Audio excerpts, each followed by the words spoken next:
Hello good morning Hindi में समझे और आप देख रहे हैं क्लीन न्यूज बिहार। समय हो चला है बिहार की खबरों को जानने का, उनसे अपडेट होने का। चलिए जानते हैं आज की 25 मुख्य बड़ी खबरों को। उससे पहले अगर आप क्लीन न्यूज बिहार चैनल को सब्सक्राइब नहीं किए हैं तो प्लीज चैनल को सब्सक्राइब करके बेल आइकन प्रेस कर लीजिए। चलिए शुरुआत करते हैं आज की पहली और महत्वपूर्ण बड़ी खबरों से।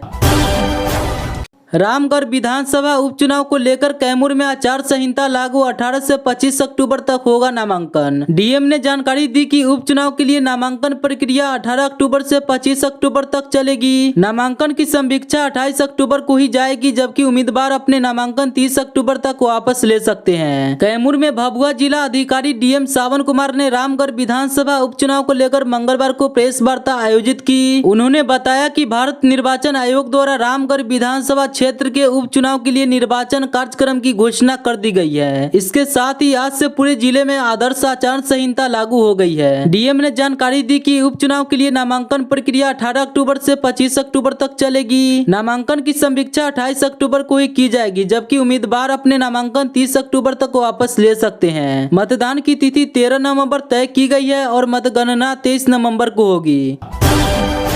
भाजपा सीएम नीतीश कुमार के साथ केंद्रीय मंत्री गिरिराज सिंह से झाड़ा पल्ला, किस बात पर यह दूरी। बिहार भाजपा अध्यक्ष और नीतीश कुमार सरकार के मंत्री डॉक्टर दिलीप जायसवाल ने केंद्रीय मंत्री गिरिराज सिंह की हिंदू स्वाभिमान यात्रा को पार्टी से अलग करार दिया है। उन्होंने सीएम नीतीश कुमार के प्रति भाजपा की आस्था जताते हुए ऐसा कहा। मुख्यमंत्री नीतीश कुमार से भारतीय जनता पार्टी थोड़ी भी दूरी नहीं बनाएगी, ऐसी आशंका भी नहीं हो, इसके लिए भाजपा एक एक कदम फूंक फूंक कर रख रही है। इसी क्रम में बिहार भाजपा ने केंद्रीय मंत्री और पार्टी के फायर ब्रांड नेता गिरिराज सिंह से दूरी बना ली है। भाजपा के प्रदेश अध्यक्ष और नीतीश कुमार सरकार के मंत्री डॉक्टर दिलीप जायसवाल ने गिरिराज सिंह की हिंदू स्वाभिमान यात्रा से पार्टी को अलग करार दिया है। उन्होंने कहा कि यह भाजपा की यात्रा नहीं, जहां गिरिराज सिंह बार बार हिंदुत्व कार्ड खेल रहे हैं, वही जायसवाल ने कहा कि हम नफरत या सियासत के नाम पर नहीं, मोहब्बत के नाम पर चुनाव लड़ेंगे।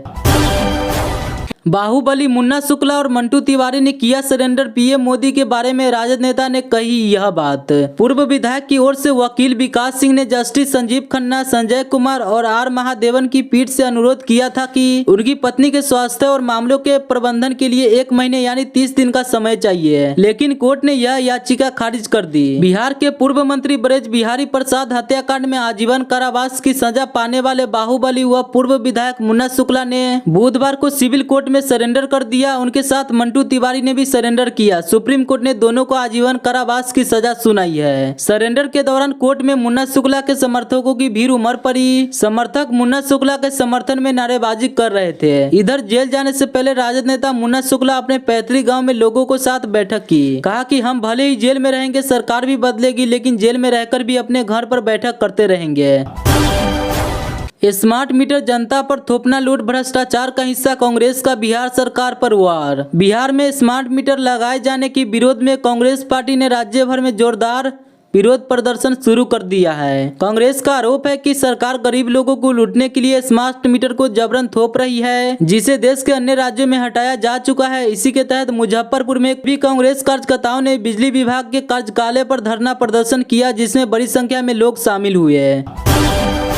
मेरी सरकार बनेगी, रहेंगे जेल में और मिलेंगे बंगले में, समर्थकों से बोले राजद नेता मुन्ना शुक्ला। राजद नेता मुन्ना शुक्ला का अपने समर्थकों के बीच दिया गया एक बयान सोशल मीडिया पर तेजी से वायरल हो रहा है। वही पूर्व मंत्री ब्रज बिहारी की पत्नी और पूर्व सांसद रमा देवी के बयान पर भी उन्होंने प्रतिक्रिया दी है। बिहार सरकार के पूर्व मंत्री ब्रज बिहारी प्रसाद हत्याकांड में दोषी ठहराए गए राजद नेता और पूर्व विधायक मुन्ना शुक्ला ने पटना में सरेंडर कर दिया। सुप्रीम कोर्ट द्वारा उम्र कैद की सजा सुनाए जाने के बाद मुन्ना शुक्ला ने अपने समर्थकों के बीच एक बयान में कहा कि मेरी सरकार बनेगी, हम जेल में रहेंगे और आपसे मिलेंगे इसी बंगले में। यह बयान सोशल मीडिया पर तेजी से वायरल हो रहा है, जिसमें उनके समर्थकों ने ताली बजाकर उनका उत्साह बढ़ाया।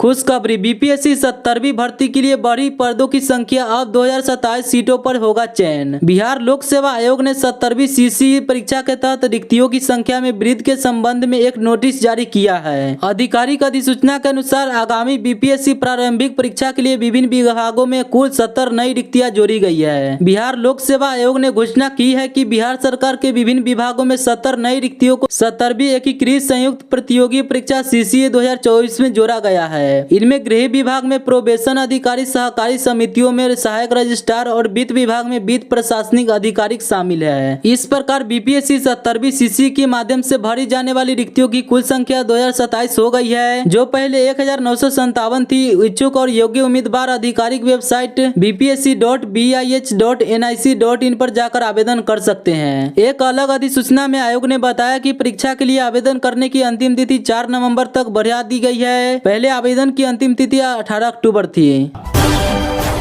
प्रशांत किशोर ने रिटायर्ड लेफ्टिनेंट जनरल को दिया टिकट, तरारी प्रत्याशी कृष्णा सिंह चर्चा में। प्रशांत किशोर ने कहा कि हमारी पार्टी 3 अन्य सीटों के लिए अपने उम्मीदवारों के नाम कुछ ही दिनों के भीतर घोषित कर देगी, जहां अगले महीने उपचुनाव होने हैं। तरारी विधानसभा सीट पर पूर्व उप सेना प्रमुख लेफ्टिनेंट जनरल कृष्णा सिंह जनसुराज के प्रत्याशी बनाए गए हैं। चुनावी रणनीतिकार प्रशांत किशोर ने बिहार की 4 सीटों पर अपने उम्मीदवार उतारने का ऐलान कर दिया है। तरारी विधानसभा सीट से तो उन्होंने प्रत्याशी के नाम की घोषणा भी कर दी है। अन्य सीट पर जल्द ही उम्मीदवार उतारने की बात कही है। बुधवार दोपहर प्रशांत किशोर की जनसुराज पार्टी ने प्रेस कॉन्फ्रेंस किया था। इसमें प्रशांत किशोर के अलावा कार्यकारी अध्यक्ष व पूर्व राज्यिक मनोज भारती भी मौजूद थे। उन्होंने ऐलान किया कि जनसुराज ने तरारी विधानसभा सीट से पूर्व उप सेना प्रमुख लेफ्टिनेंट जनरल कृष्णा सिंह को उपचुनाव के लिए अपना उम्मीदवार बनाया।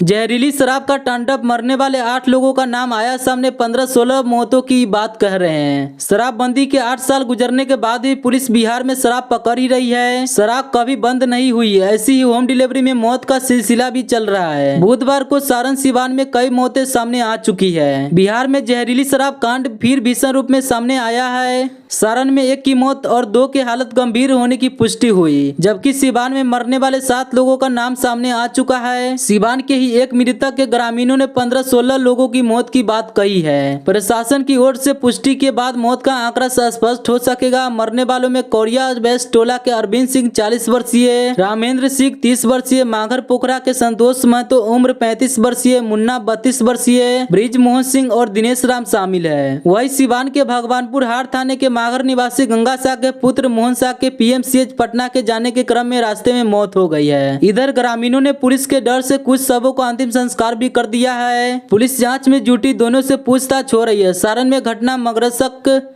थाना क्षेत्र के इब्राहिमपुर गांव में हुई है, जो सिवान जिले के भगवानपुर हाट और सारण जिले के मसरत थाना क्षेत्र की सीमा पर है। जहरीली शराब पीने से मसरत थाना क्षेत्र के इब्राहिमपुर गांव में निवासी तलीफ मियां के 30 वर्षीय पुत्र इस्लामुद्दीन अंसारी की मौत हुई है। आलम अंसारी की 29 वर्षीय पुत्र मुमताज अंसारी और रियाज अंसारी के 18 वर्षीय पुत्र शमशाद अंसारी का इलाज चल रहा है। दोनों युवकों से पुलिस शराब के मंगाने, पीने और बीमार होने तक के बारे में पूछताछ कर रही है। पटना की पॉस कॉलोनी में डबल मर्डर, बिस्कोमान के रिटायर्ड अधिकारी और उनकी पत्नी को मार डाला। पटना की पॉस कॉलोनी में पति पत्नी की लहलहान लाश मिली। डबल मर्डर से सनसनी के बीच पुलिस का दावा है कि दोनों में तेज आवाज में विवाद हो रहा था। लूट के साक्ष्य नहीं मिले, लेकिन कई बातें समझ से परे हैं। पटना में दिल दहला देने वाला मामला सामने आया है। पाटलिपुत्रा थाना से महज 130 मीटर दूरी पर अपराधियों ने बुजुर्ग दंपति की हत्या कर दी है। प्रथम दृष्टया प्रतीत हो रहा है कि दोनों की बेरहमी से हत्या की गई है। सिर पर गंभीर जख्म के निशान है। घटना पाटलिपुत्र थाना क्षेत्र के नेहरू नगर रोड नंबर 2 स्थित मकान नंबर 62 के पहले फ्लोर पर मंगलवार को हुई। घटना के बाद इलाके में हड़कंप मच गया। आसपास के लोगों की भीड़ लग गई। मरने वालों की पहचान सिवान के नौतन थाना क्षेत्र के पचलखी गांव निवासी के इनके श्रीवास्तव 74 वर्षीय और उनकी पत्नी सुजाता देवी 68 वर्षीय के रूप में हुई है। इनके श्रीवास्तव बिस्कुमान के सेवानिवृत्त अधिकारी थे। कैबिनेट बैठक में 22 प्रस्ताव पास, बिहार पुलिस बनेगी अब हाईटेक, मोकामा को भी मिली सौगात। मुख्यमंत्री नीतीश कुमार ने आज मंगलवार को कैबिनेट की बैठक की, जिसमें 22 एजेंडों पर मुहर लगी। बैठक में निर्णय लिया गया कि बिहार पुलिस को अब हाईटेक बनाया जाएगा। साथ ही मोकामा में औद्योगिक प्रशिक्षण संस्थान बनाने की भी घोषणा की गई है। मंगलवार को मुख्यमंत्री नीतीश कुमार की अध्यक्षता में कैबिनेट की बैठक हुई, जिसमें विभिन्न विभागों से जुड़े कुल 22 एजेंडों पर कैबिनेट ने मुहर लगाई है। बैठक में मोकामा को विशेष सौगात दी गई है। मुख्यमंत्री नीतीश कुमार ने मोकामा में औद्योगिक प्रशिक्षण संस्थान बनाने की घोषणा की है। मुख्यमंत्री नीतीश कुमार ने कहा कि युवक युवतियों को तकनीकी प्रशिक्षण देकर उन्हें स्वावलंबी बनाया जाएगा। इसके लिए उन्होंने 43 पदों को सृजन किए जाने की भी मंजूरी दी है। 2024-25 में 1.25 करोड़ तथा वित्तीय वर्ष 2025-26 में 2 करोड़ 39 लाख रुपए की खर्च सरकार वहां करेगी। कैबिनेट बैठक में मुख्यमंत्री नीतीश कुमार ने बिहार पुलिस को हाईटेक बनाने के प्रस्ताव पर मुहर लगाया है। उन्होंने कहा कि अब बिहार पुलिस को लैपटॉप और स्मार्टफोन से लैस कर दिया जाएगा ताकि केस की जांच में तेजी लाने के लिए आईओ को हाईटेक बनाया जा सके और केस का अनुसंधान तुरंत किया जा सके। मुख्यमंत्री नीतीश कुमार ने कहा कि बिहार पुलिस को हाईटेक बनाने के पीछे मंशा यह है कि केस का अनुसंधान में जुटे पुलिस अधिकारी तुरंत जटिल से जटिल केस को भी तुरंत संपादित कर सके। कैबिनेट ने इसके लिए 190 करोड़ 63 लाख रुपए की स्वीकृति की है।